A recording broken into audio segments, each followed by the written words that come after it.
গোটেই খাই নিদিবি আৰু মই খাম কি খবৰ আপোনালোকৰ welcome to a new video' তো আজিৰ ভিডিঅ'টোত মই আপোনালোকক দেখুৱাম আপুনি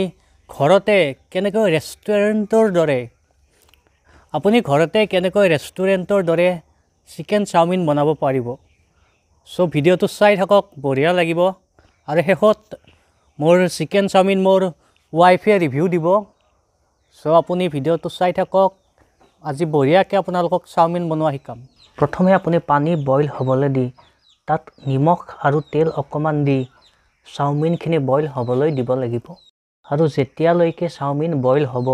সেই সময়খিনি আমি বন্ধাকবি গাজৰ আৰু পিয়াজ লম্বা লম্বাকৈ চপ কৰি ল'ম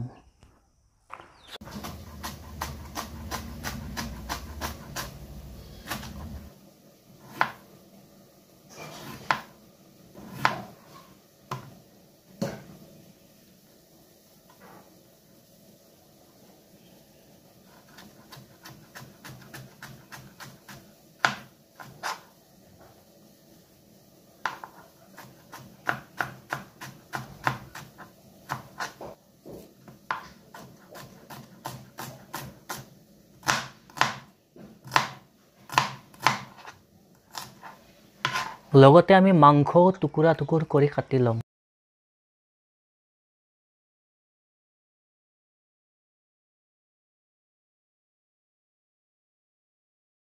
তো চাওমিনখিনি বইল হোৱাৰ পিছত সেইখিনি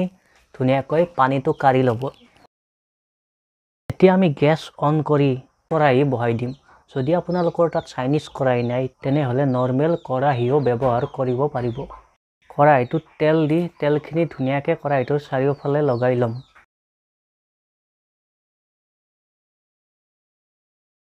আৰু তাত টুকুৰা টুকুৰা কৰি কাটি লোৱা মাংসখিনি ফ্ৰাই হ'বলৈ দিম মাংসখিনি ফ্ৰাই হোৱাৰ পিছত আমি তাত কাটি থোৱা ভেজিটেবলছখিনি দি দিম ভেজিটেবলছখিনি অলপ ফ্ৰাই কৰাৰ পিছত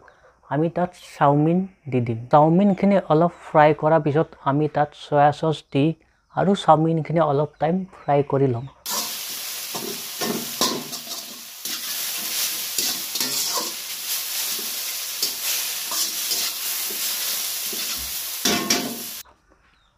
অলপ টাইম ফ্ৰাই কৰাৰ পিছত তাত আমি দিম নিমখ আজিনামোটো ভিনেগাৰ আৰু ব্লেক পেপাৰ এইখিনি দি আপুনি চাওমিনখিনি তেতিয়ালৈকে ফ্ৰাই কৰিব লাগিব যেতিয়ালৈকে আপোনাৰ হাতৰ বিষ উঠি নাযায় কিয়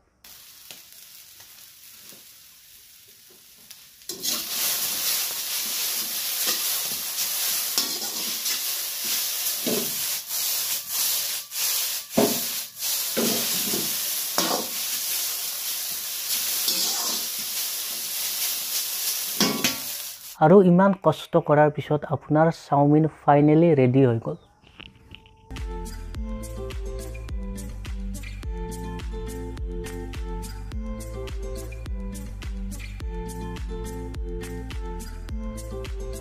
মোৰ ৱাইফে এতিয়া টেষ্ট কৰিব কেনেকুৱা হৈছে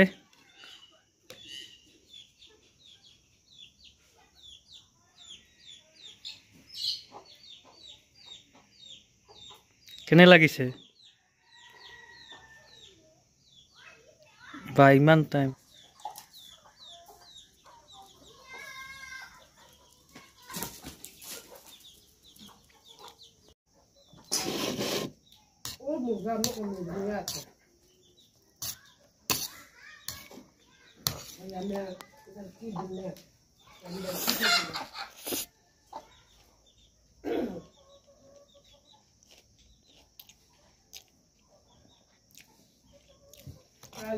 लड़की है लोग के पास आप तो लड़की